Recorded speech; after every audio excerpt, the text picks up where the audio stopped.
El único museo de este tipo en el mundo. Con estas palabras se presenta el nuevo Museo Canadiense de Derechos Humanos que abrió sus puertas en el año 2014 en Winnipeg, capital occidental de la provincia de Manitoba. Hoy lo vamos a recorrer con ustedes en Sucesos por Telecaribe, nuestro canal. Winnipeg, una ciudad mediterránea de 500,000 de habitantes conocida por sus largos inviernos, tiene un gran legado en lo que hace a derechos humanos, comenzando por la lucha por el voto de la mujer impulsado por la activista política Nancy McClung, siguiendo por la lucha de los derechos de los pueblos indígenas. De hecho, fue Manitoba la primera provincia en Canadá en dar a las mujeres el voto y es también hogar de la mayor población aborigen urbana del país. Este nuevo Museo Nacional de Canadá se encuentra junto al llamado Sitio Histórico National de Fort, lugar donde se ubicó el primer asentamiento europeo permanente en el oeste canadiense, justo en la unión de los ríos Assiniboine y Rojo y en el centro de Winnipeg. Su Torre de la Esperanza y amplios ventanales forman un nuevo perfil urbano, mientras que los jardines que lo rodean cuentan con 15 especies de hierbas de la pradera característica de la región, creando así la instalación urbana más grande de recursos naturales y autóctonos del país. Con un costo de $351 millones, un proyecto conjunto de fondos públicos y privados ha ganado 4 premios de la Alianza Americana de Museos en Atlanta por sus kioscos interactivos, mesas, juegos y por la aplicación interactiva móvil, la primera de su tipo en el mundo. El Museo Canadiense para los Derechos Humanos fue diseñado por el arquitecto Antoine Prédock. Su diseño ganó una competición que fue abierta. Es un arquitecto de Nuevo México, de los Estados Unidos, y su diseño fue escogido porque es un diseño muy original y también por los diferentes mensajes, las diferentes ideas y los diferentes significados que se le han dado a los diferentes componentes de la arquitectura del museo. Cuando Antoine Prédock pensó en este diseño por primera vez, hizo un dibujo muy simple. En este dibujo, que en realidad cuando uno lo ve parece el dibujo de un niño de 5 años, primero dibujó un árbol. Entonces las raíces de este árbol representan el primer componente de la arquitectura del museo. Las raíces del árbol están alrededor de nosotros y representan nuestros vínculos o nuestros orígenes que se remontan a la tierra. La tierra ancestral en la cual está establecido este museo ha sido un lugar de reunión para grupos indígenas desde hace más de 6,000 años. El segundo componente que Antoine Prédock dibujó es una nube. La nube es esta parte del museo que está cubierta con ventanas. Hay 1,334 ventanas que cubren el lado sur del museo, y en la nube tenemos las oficinas del personal del museo. En esta sección tenemos oficinas para toda la gente, todos los departamentos que trabajan para el museo. Las ventanas son especiales, fueron traídas y diseñadas especialmente en Alemania y son ventanas que nos ayudan a ahorrar energía. Y de la nube abraza o envuelve de una manera significativa la montaña. El tercer componente que Antoine Prédock dibujó en su diseño fue una montaña. La montaña está hecha de piedra calcárea de Manitoba. Este es un material local de aquí de la provincia de Manitoba. Se le llama Tyndall, pero no, porque viene de la región de Tyndall. En realidad viene de un pueblo que se llama Garson, Manitoba. Esta piedra representa la permanencia, la inmutabilidad de los derechos humanos. Y otro material que representa la universalidad de los derechos humanos son los 600 toneladas de basalto que tenemos formando esta sección del museo que se llama el Jardín de Contemplación. Por último, el último componente de la arquitectura del museo es la Torre de la Esperanza. Esta torre representa la esperanza, es el lugar más iluminado del museo.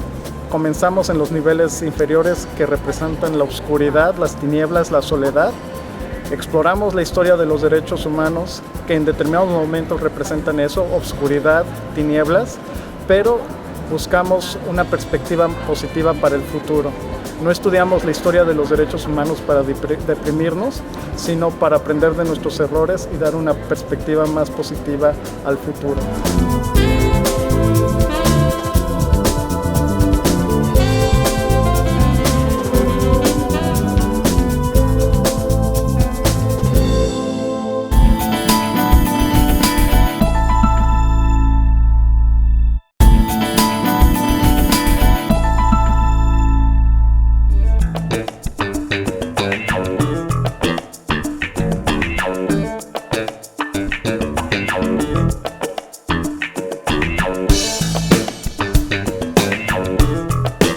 Casos sobre los derechos de las mujeres y episodios de violación, supervivencia y resistencia se pueden encontrar en la mayor parte de las exhibiciones, pero no están concentrados en una única ubicación. El video introductorio de la coronel Jenny Carrigan, primera mujer oficial al mando de una unidad de combate en las Fuerzas Armadas canadienses, habla sobre los derechos de las mujeres a la igualdad del trato en el ejército. Una línea de tiempo incluye pensadores feministas, escritores y activistas como Mary Wollstonecraft, Harriet Martineau, Mirza Fattali, Vitti Friedman, Gloria Steinem y Mary Robinson. En medio de tantos aspectos interesantes que tiene el museo, le preguntamos a su directora Angela Cassi cómo nació la idea de construir un museo de estas características en la ciudad de Winnipeg. La idea de construir este museo nació originalmente de la visión, de la idea de un empresario de aquí de Winnipeg. Su nombre era Israel Asper, desafortunadamente él ya murió. Él es originario de aquí de la ciudad de Winnipeg y durante su vida él solía llevar estudiantes de Winnipeg a visitar el Museo del Holocausto en los Estados Unidos, en Washington. En determinado momento él tuvo la idea de hacer lo mismo, pero aquí en Winnipeg. Él se dio cuenta que en Canadá no había una institución de educación, un museo que pudiera explorar las ideas de los derechos humanos de una manera universal. Él es un filántropo y una persona muy orgullosa de ser canadiense. Entonces su idea nació por la necesidad de crear un espacio de diálogo, un espacio para conversar y explorar el tema de los derechos humanos. Entonces este museo fue establecido en 2008 y fue establecido como el primer museo nacional fuera de la capital. Antes de 2008, por ley, los museos nacionales debían establecerse en la capital del país. La ley se modificó y este fue el primer museo nacional en ser establecido fuera de la capital. Se estableció en 2008 y se terminó de construir y se abrió al público en 2014. Los indígenas de las primeras naciones de Manitoba son los canadienses que viven en las peores condiciones de vida, revelan documentos del gobierno federal. Informes internos del Ministerio de Asuntos Indígenas y de Desarrollo del Norte demuestran que los indígenas de Manitoba son los que más corren el riesgo de crecer en la pobreza, de abandonar la escuela, de depender de la ayuda social, de vivir en viviendas inapropiadas y de ser víctimas de violencia familiar. Su esperanza de vida es 8 años más corta que la de los otros manitobenses. Los 10 informes regionales consultados que datan de 2012 a 2014 exponen las condiciones de vida deplorables en las reservas de la provincia de Manitoba. Al parecer, estas fueron las razones por las que el Museo de los Derechos Humanos tiene sede en Winnipeg. La idea de Israel Asper fue el hecho de crear una institución nacional fuera de la capital del país. Winnipeg tiene una larga historia en cuanto a los derechos humanos, desde los orígenes indígenas de los grupos humanos que se establecieron en esta región pasando por el establecimiento de las colonizaciones europeas, el nacimiento de la cultura mestiza, así como muchas diferentes historias de derechos humanos a nivel nacional que vieron su nacimiento aquí, como la protección a los derechos de los trabajadores, el derecho a votar a las mujeres. Y a través de los años, durante la historia canadiense, Winnipeg ha tenido muchísimas historias que han sido relevantes para el recorrido y la historia de Canadá en cuanto a los derechos humanos.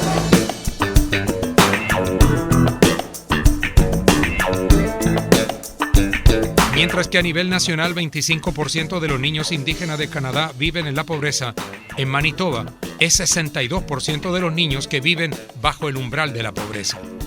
La provincia tiene igualmente el más bajo índice de indígenas de las primeras naciones de Canadá que termina la escuela secundaria.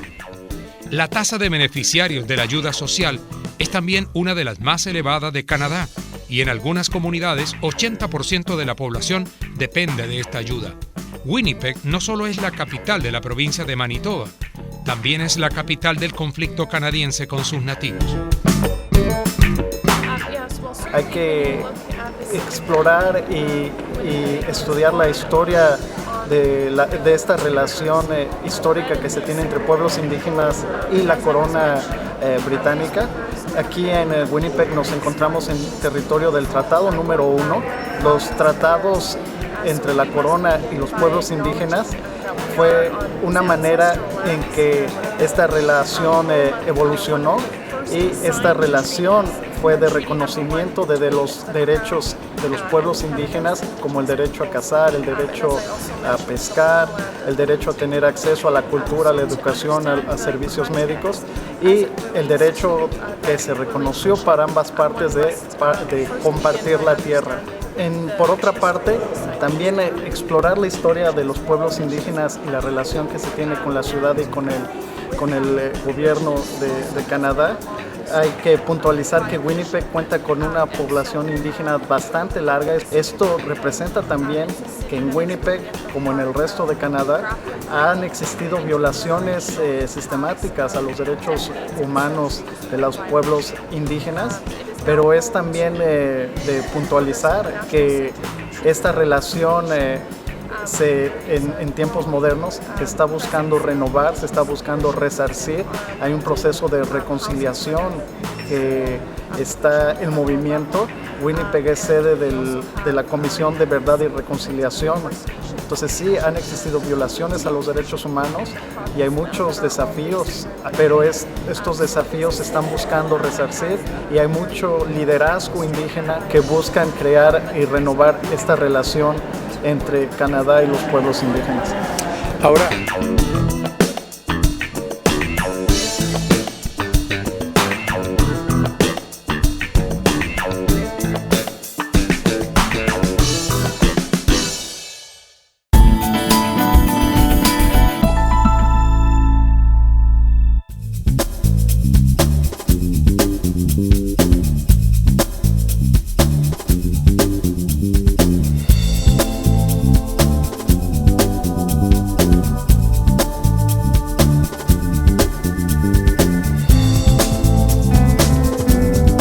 todo parece indicar que la historia se repitió en el norte y sur de América.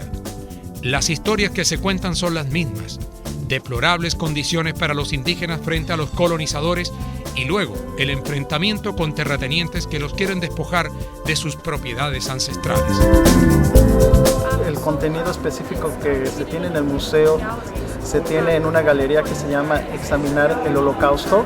Tenemos estaciones que le llamamos las estaciones de Lemkin, porque ahí se estudia el origen de la palabra genocidio, del crimen de genocidio. Hay diferentes ejemplos que Raphael Lemkin da de eventos que en el pasado representaron la destrucción sistemática de grupos humanos. Otro de los ejemplos es la colonización en Latinoamérica a través de las invasiones y la conquista española de diferentes tierras. Es otro de los ejemplos que Raphael Lemkin usa para representar la destrucción física, la destrucción cultural de los pueblos para dar un entendimiento a lo que es el crimen del genocidio.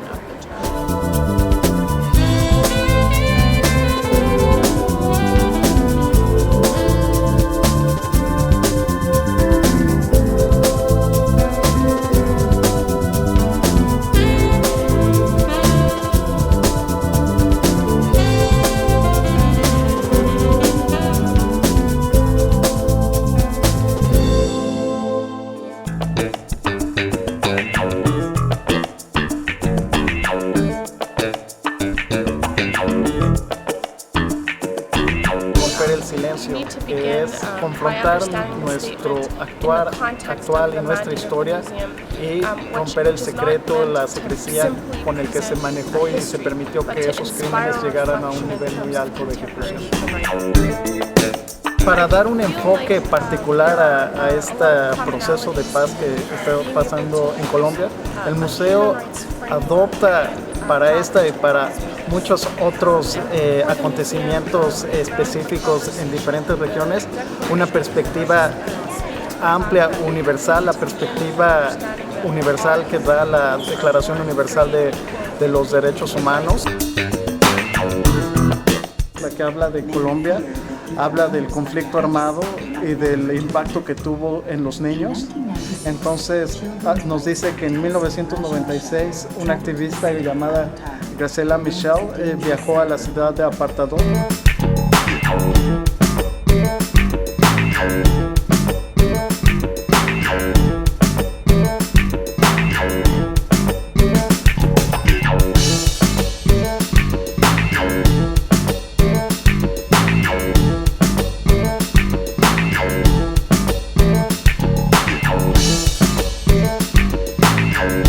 Rompiendo el silencio es la forma en que los ucranianos han hecho esfuerzos para dar a conocer este genocidio que fue guardado en secreto durante muchos años. Fue en el tiempo que la Unión Soviética sucumbió.